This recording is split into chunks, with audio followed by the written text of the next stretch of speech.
Your thoughts determine your destiny. Period. Most people never grasp this fundamental truth. The moment you understand the dangerous power of focused thinking, everything changes.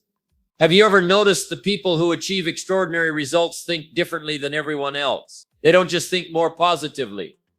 They think more deliberately, more strategically, more deliberately, more strategically, more dangerously. When I say dangerous thinking, I'm referring to the kind of thinking that challenges conventions, breaks through barriers, and creates entirely new possibilities. This isn't reckless thinking. It's calculated, intentional, and transformative. Consider this. Most people spend more time planning their vacations than planning their lives. They drift through existence reacting to whatever happens around them. Then they wonder why life feels like a series of accidents rather than achievements. The quality of your life is determined by the quality of your thoughts. This isn't philosophy, it's physics. Your thoughts become your actions become your habits become your character, and your character becomes your destiny. But here's where most people go wrong.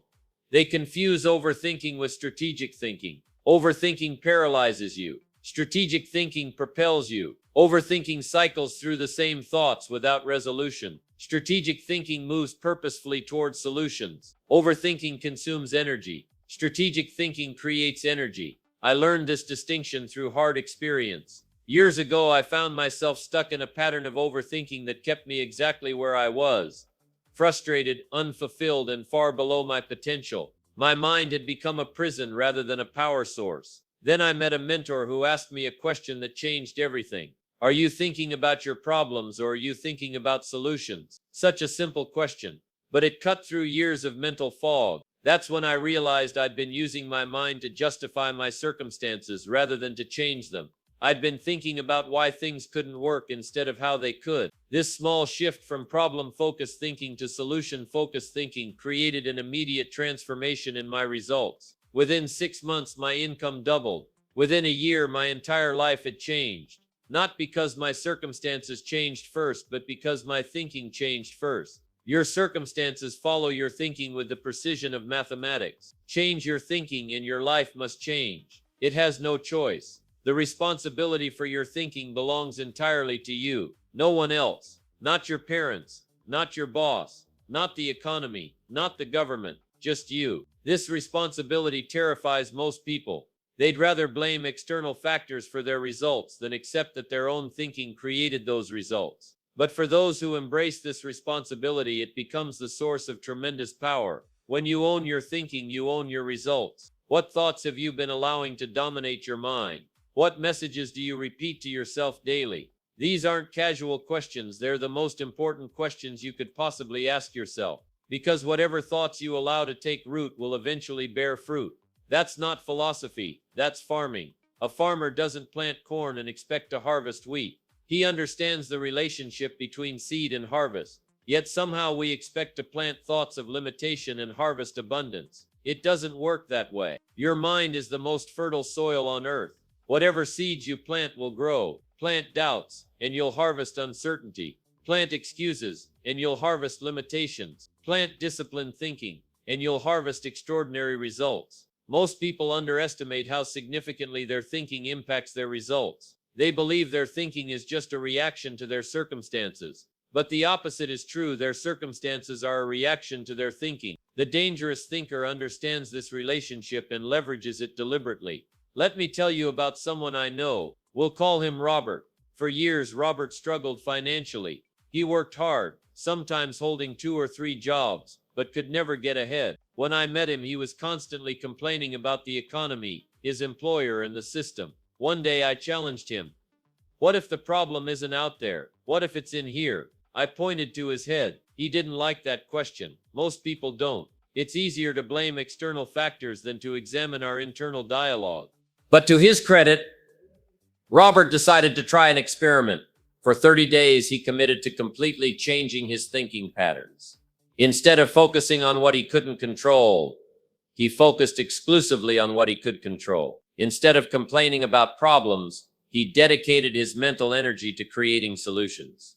The transformation was remarkable. Within those 30 days, he received a promotion at work, not because the company suddenly changed, but because his contributions changed when his thinking changed. Within 6 months, he had started a small side business that eventually grew into his primary source of income. Within 2 years, his financial situation had completely transformed. Same person, same economy, same system, different thinking. This isn't coincidence. It's cause and effect. What would happen if you conducted the same experiment? What if, for the next 30 days, you completely transformed your thinking patterns? What results might follow? The challenge is that most people never sustain new thinking patterns long enough to see results. They try positive thinking for a day or two, see no immediate change, and revert to their old patterns. That's like a farmer planting seeds, digging them up 2 days later to check for progress, then complaining that farming doesn't work. Thinking, like farming, requires patience and consistency. You must maintain disciplined thought patterns long enough for them to take root and produce fruit. This is why many people fail to change their lives, even after attending motivational seminars or reading inspiring books. They experience a temporary change in thinking that produces a temporary surge of motivation. But without sustained mental discipline, they quickly revert to their default patterns. Dangerous thinking isn't momentary inspiration, it's consistent mental discipline. Consider how you'd approach physical fitness. You wouldn't expect to transform your body with one intense workout, followed by weeks of inactivity. You understand that physical fitness requires consistent effort over time. Mental fitness works the same way. Your thought patterns are mental muscles that strengthen with consistent use. The more you exercise disciplined thinking, the stronger it becomes. Most people never develop this mental fitness because they don't understand its importance. They spend hours at the gym working on their bodies, but allow their minds to run on autopilot. What specific thought patterns should you develop? Let me give you 4 powerful frameworks that will transform your results in any area of life. First, the ownership mindset. This means eliminating blame, excuses, and justifications from your thinking. When something goes wrong, the ownership mindset immediately asks, what part did I play in creating this result, and what can I do to change it? This isn't about beating yourself up. It's about empowering yourself to create different outcomes. Second, the opportunity mindset. This means training your mind to see possibilities where others see problems. Every obstacle contains an opportunity, but only for those who are looking for it. During economic downturns, some businesses collapse while others thrive. The difference isn't their circumstances, it's their perception of those circumstances. Some see only problems, others see problems as wrapped opportunities. Third, the abundance mindset. This means replacing thoughts of scarcity with thoughts of sufficiency. Most people operate from the assumption that resources are limited, opportunities are few, and success is a zero-sum game. This thinking creates tension, anxiety, and competition. The abundance mindset recognizes that the most valuable resources, ideas, information, relationships, actually increase when shared. Fourth, the growth mindset. This means viewing your abilities as developable skills rather than fixed traits. People with a fixed mindset believe they're either good at something or they're not. People with a growth mindset understand that abilities develop through dedication and hard work. These 4 frameworks, ownership, opportunity, abundance, and growth, form the foundation of dangerous thinking. Master these, and you'll think differently than 95% of the population. Think differently, and you'll achieve differently than 95% of the population. But knowing these frameworks isn't enough. You must apply them consistently through daily mental exercises. Each morning, spend time programming your mind with these patterns. Review your goals. Visualize successful outcomes. Ask empowering questions. Plan strategic actions. Throughout the day, monitor your thoughts. When you catch yourself slipping into disempowering patterns, blame, limitation, scarcity, fixed thinking, immediately redirect your focus. Each evening, review your day. What thinking patterns served you well? Which ones didn't? How will you improve tomorrow? This daily mental discipline might seem simple, but its impact is profound. Most people won't do it because they don't understand its value. They'll spend an hour watching television, but won't spend 10 minutes directing their thoughts. That's why most people get ordinary results. The dangerous thinker understands that the mind, like any powerful tool, produces extraordinary results when used intentionally.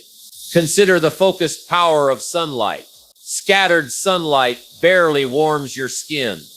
But that same sunlight, focused through a magnifying glass, creates enough heat to start a fire. Your thinking works the same way. Scattered thinking produces minimal heat.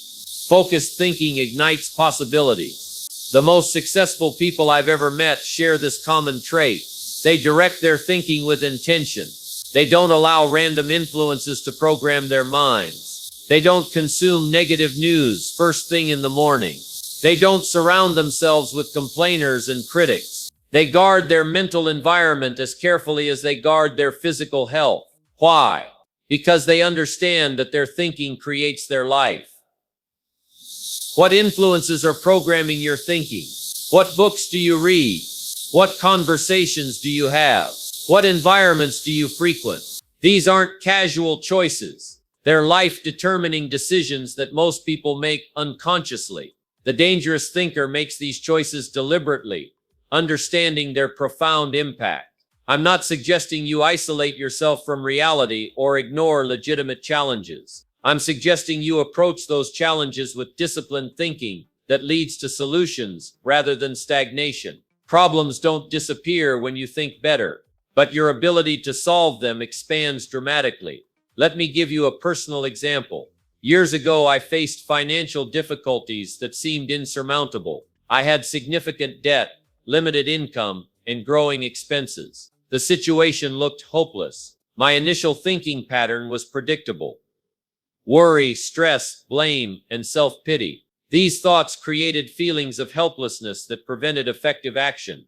Then I decided to apply these thinking frameworks. Instead of dwelling on the magnitude of the problem, I focused my thinking on incremental solutions. Instead of blaming circumstances, I asked how my own decisions had contributed to the situation. Instead of seeing limited options, I brainstormed multiple possibilities. This disciplined thinking didn't magically erase my debt, but it created clarity that led to a systematic plan. That plan, executed consistently, eventually resolved the entire situation. Same problem, different thinking, different outcome. What challenges are you facing right now? How would applying these thinking frameworks change your perception of those challenges? More importantly, how would that changed perception lead to different actions and results? Most people want different results without changing their thinking.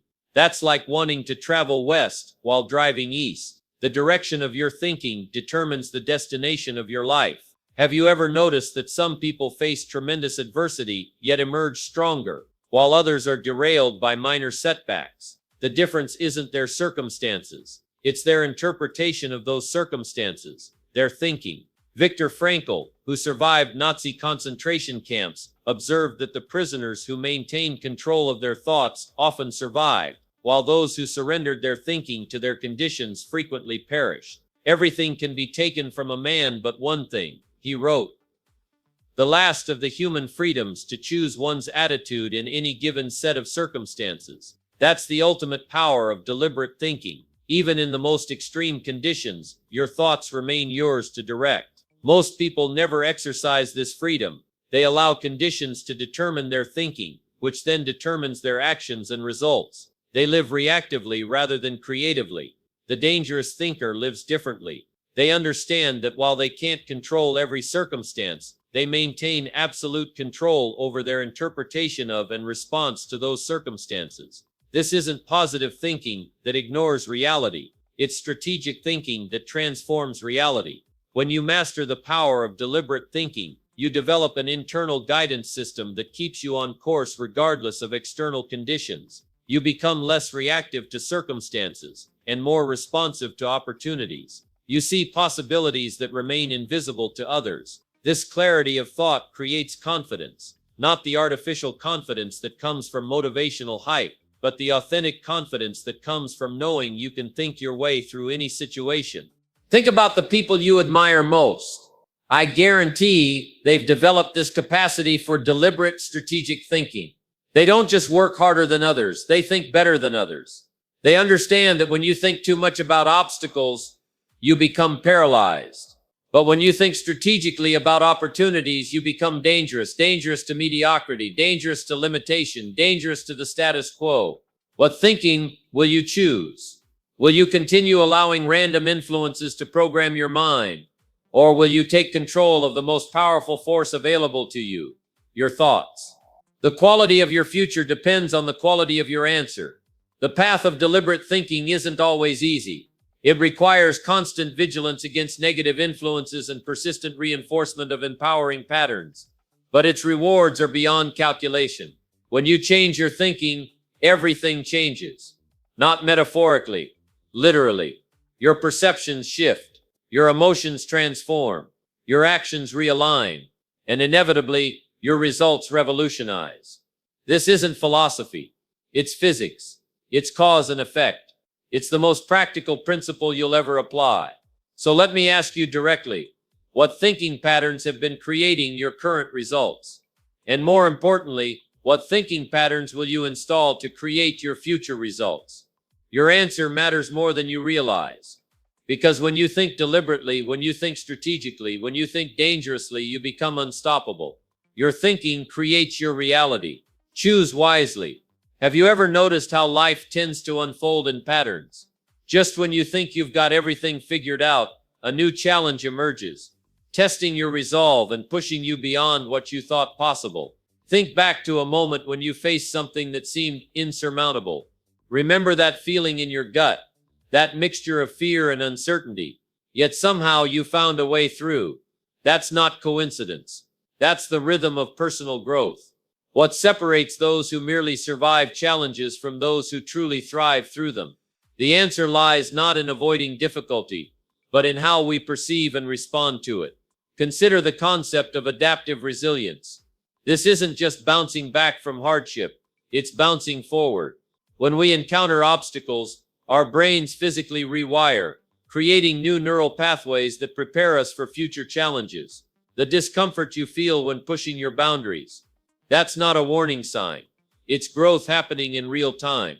Stress, when understood properly, becomes a powerful catalyst.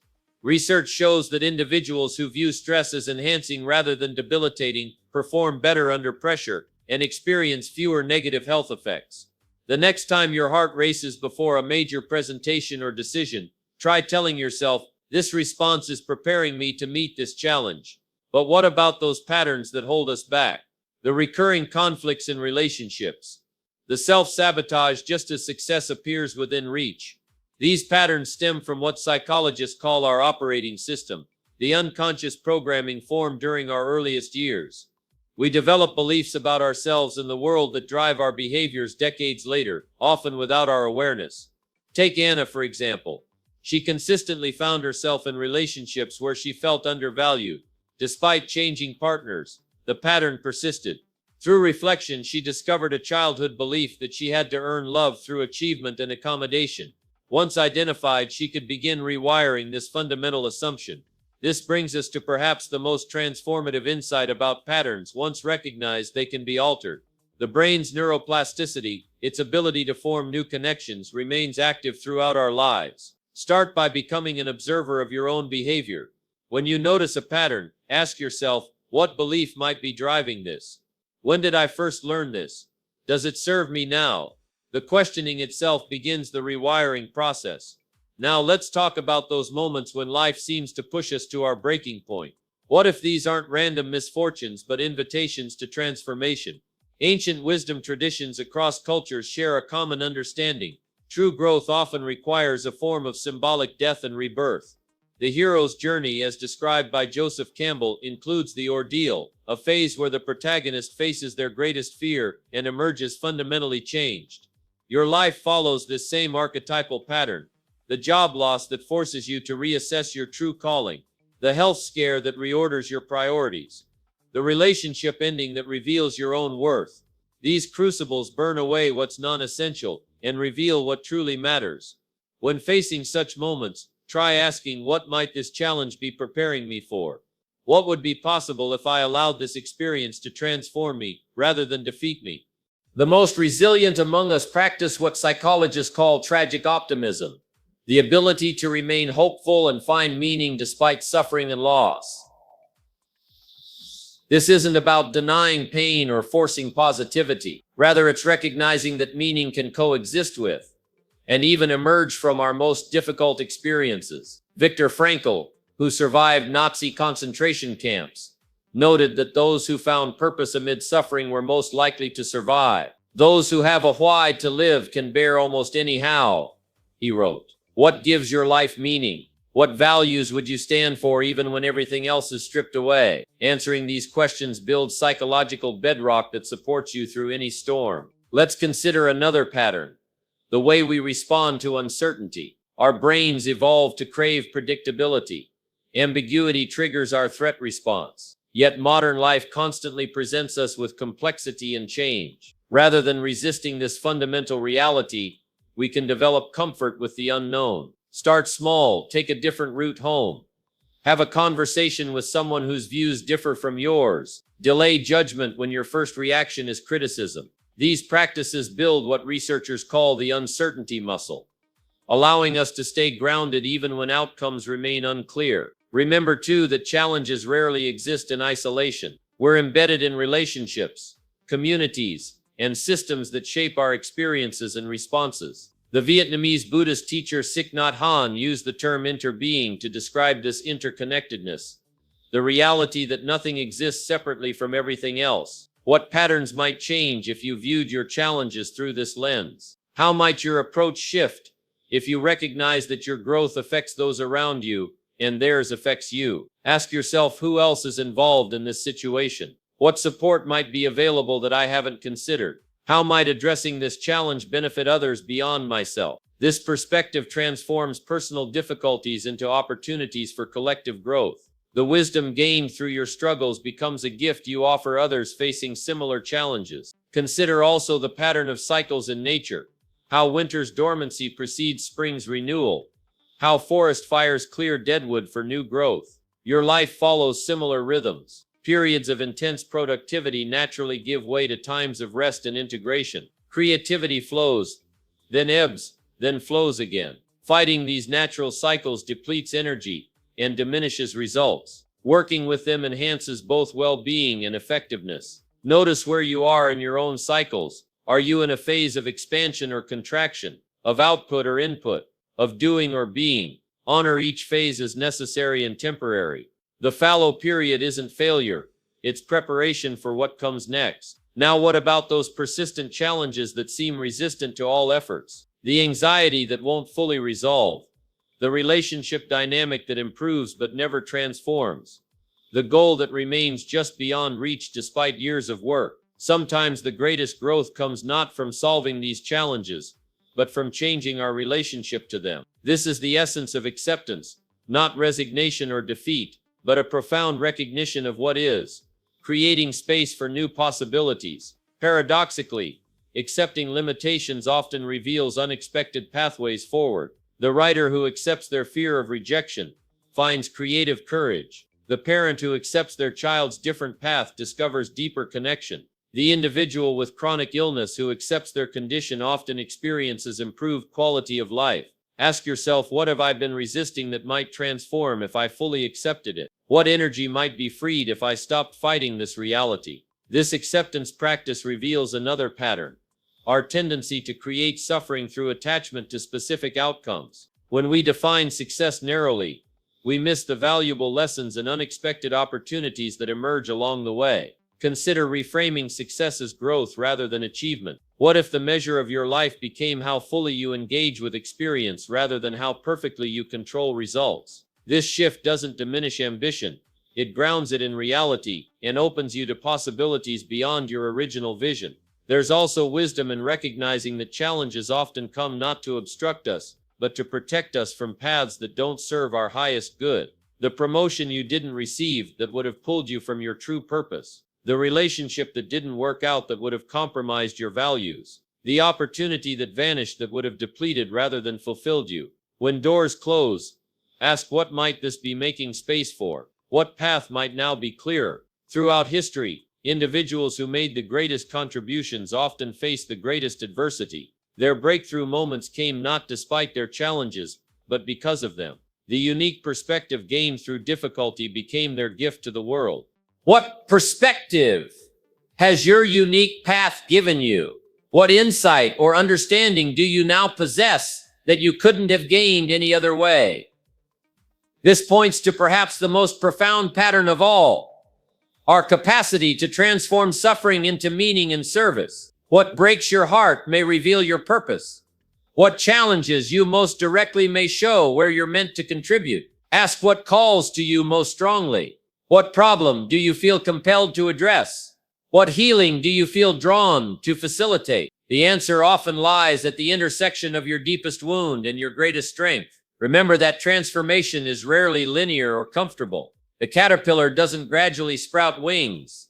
It dissolves completely within the chrysalis before reforming as a butterfly. Similarly, our most significant growth often involves periods of confusion and disorientation as old patterns dissolve and new ones emerge. Trust this process. The discomfort of transition holds the promise of renewal. As we close this exploration, consider that perhaps the ultimate pattern is this. Life continuously presents us with exactly the challenges we need for our next stage of growth, not because of some predetermined plan, but because challenges reveal capacities we didn't know we possessed. You have everything you need to face whatever comes next, not because it will be easy, but because difficulty itself develops the resources required to meet it. Each challenge survived becomes evidence of your capacity to meet the next one. What challenge are you facing right now? What might it be developing in you? What growth might be possible if you embraced rather than resisted it?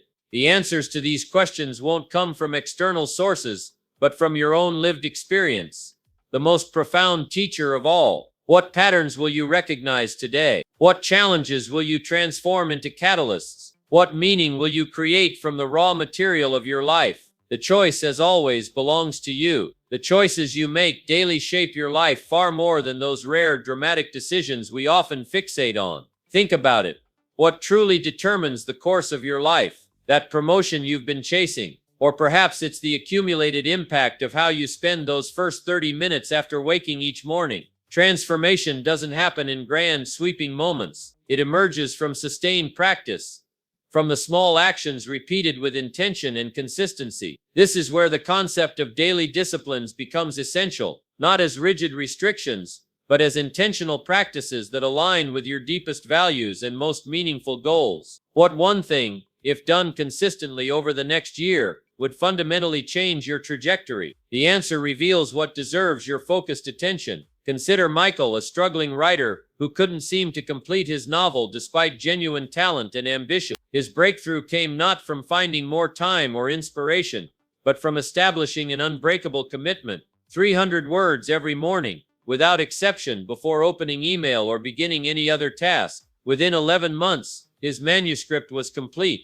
The quality of his writing hadn't dramatically improved, but his relationship to the practice of writing had transformed entirely. This illustrates a principle that applies across all domains.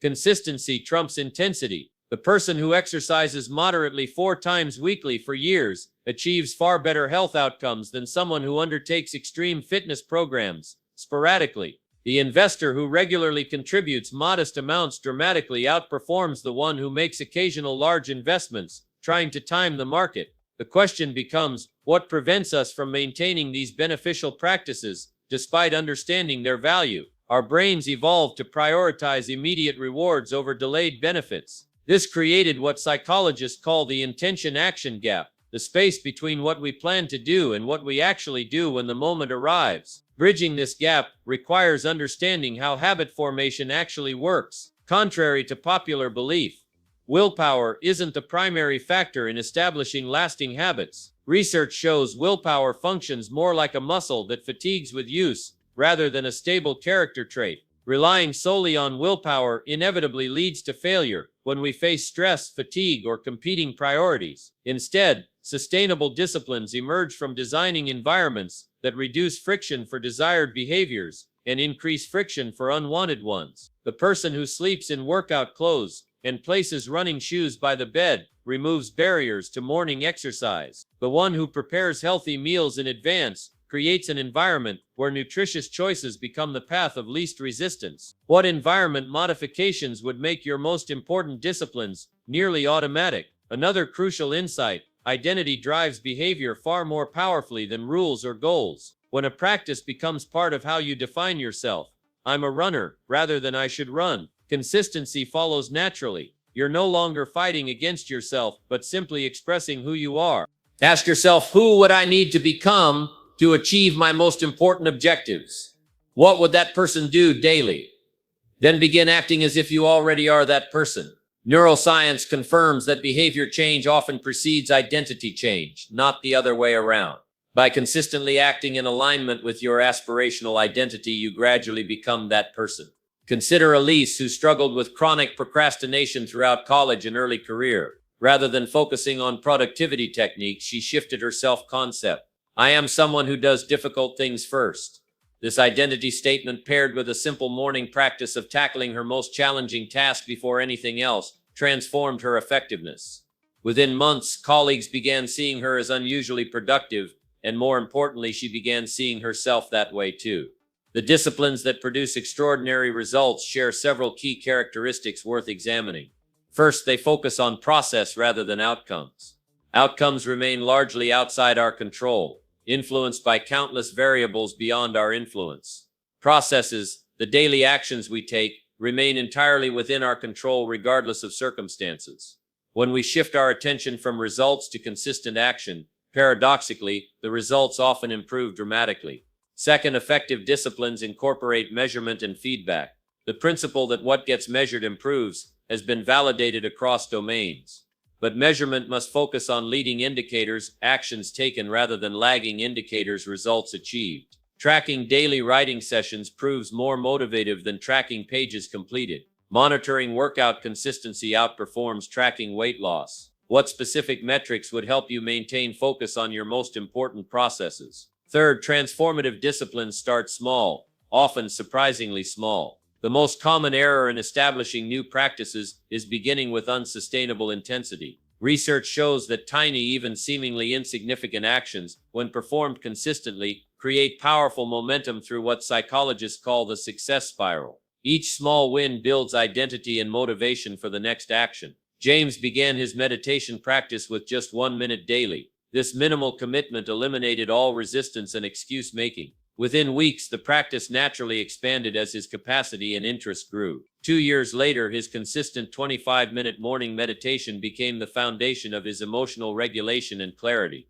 Fourth, effective disciplines include recovery periods. Continuous exertion without adequate restoration inevitably leads to diminishing returns and eventual breakdown. Elite performers across fields understand that strategic recovery, physical, mental, and emotional, isn't merely permissible but essential for sustained excellence. The most effective work rhythm appears to be focused intensity for 90-120 minutes followed by genuine breaks. Similarly, the most productive weekly pattern includes dedicated time for complete disengagement from professional demands. This counterintuitive approach, working less to accomplish more, has been validated repeatedly by performance research. What would deliberate recovery look like in your daily and weekly schedule? The distinction between activities that drain energy and those that restore it varies significantly between individuals. What rejuvenates one person may deplete another. The key is identifying your personal sources of renewal and incorporating them strategically rather than randomly. Consider also that extraordinary results rarely come from attempting to excel in all areas simultaneously. Strategic imbalance,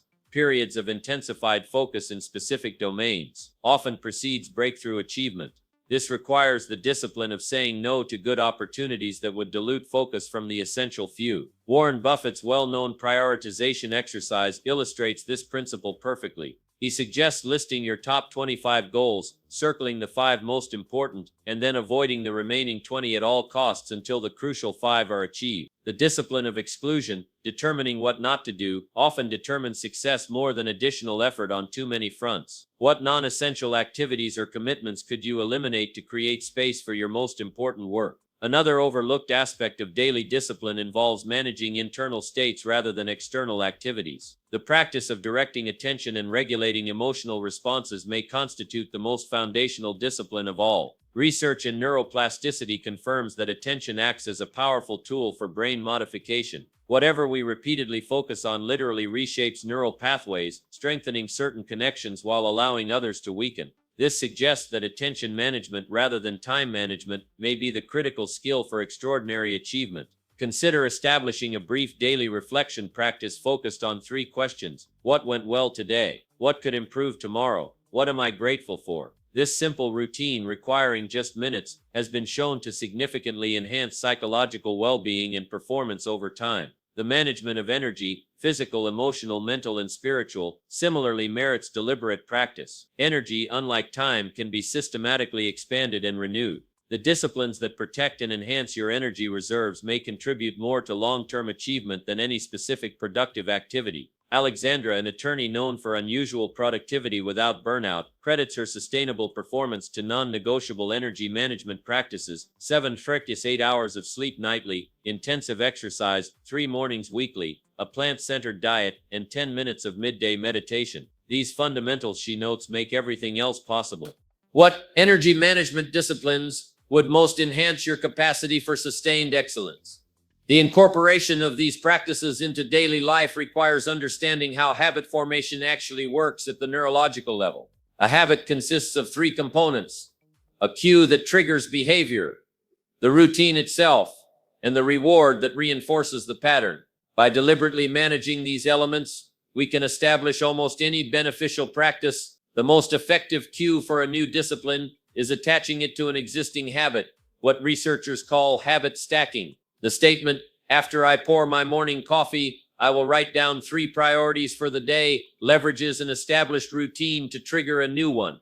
This proves far more reliable than scheduling based on clock time alone. Equally important is designing immediate rewards that reinforce desired behaviors. Our brains respond more strongly to immediate satisfaction than distant benefits. The runner who allows herself a favorite podcast only during workouts creates immediate pleasure that reinforces consistency long before health improvements become apparent.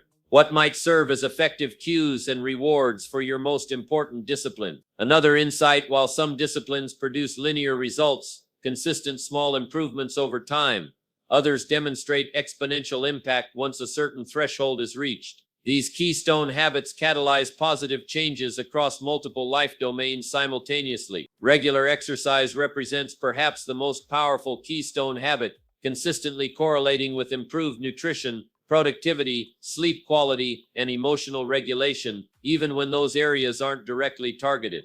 Identifying and prioritizing your personal keystone habits can create disproportionate returns on invested effort. What discipline, if established, might naturally improve multiple areas of your life? Effective practitioners also understand that motivation doesn't precede action, it follows it. Waiting to feel motivated before beginning important work guarantees inconsistency. The discipline of starting despite emotional resistance almost invariably produces the motivation that was initially absent. This principle applies especially to creative work. Professional writers, artists, and innovators consistently report that inspiration emerges from engagement in the process rather than arriving beforehand. The muse, it seems, favors those already working. During inevitable periods when motivation wanes entirely, the power of accountability becomes essential. Research confirms that public commitment to specific actions dramatically increases follow-through. The likelihood of maintaining a difficult discipline increases 65% when you commit to another person who will check on your progress. With whom could you establish mutual accountability for your most important practices? Perhaps the most overlooked aspect of daily discipline involves forgiving imperfection. Perfectionism, the belief that missing a day destroys progress, paradoxically increases the likelihood of abandoning beneficial practices entirely. Research shows that those who anticipate occasional lapses and have specific recovery plans maintain long-term consistency far better than those striving for unbroken streaks. The rule worth adopting: never miss twice. A single lapse in any discipline remains insignificant if followed by immediate return to the practice. This self-compassionate approach builds resilience and prevents the common pattern where small slips cascade into complete abandonment. As we consider these principles, remember that disciplines serve purpose rather than existing for their own sake. The ultimate question isn't what should I do daily, but rather who am I becoming through my daily practices? The most powerful disciplines connect directly to your core values and authentic aspirations. When practices align with genuine purpose, consistency becomes vastly easier to maintain. The person exercising primarily for appearance will likely struggle with consistency compared to one exercising as an expression of self-respect and vitality. What helps sustain motivation for difficult practices over time isn't willpower but meaning, the clear connection between daily actions and what matters most deeply to you. Extraordinary results emerge not from single heroic efforts, but from ordinary disciplines performed consistently over time. The compound effect of these small daily choices eventually creates the gap between unremarkable and exceptional outcomes in any domain. What one discipline, if practiced consistently starting today, would most profoundly shape your future? The answer identifies your most important next step. Not someday, but now, in this ordinary moment that, properly utilized, contains the seed of extraordinary possibility.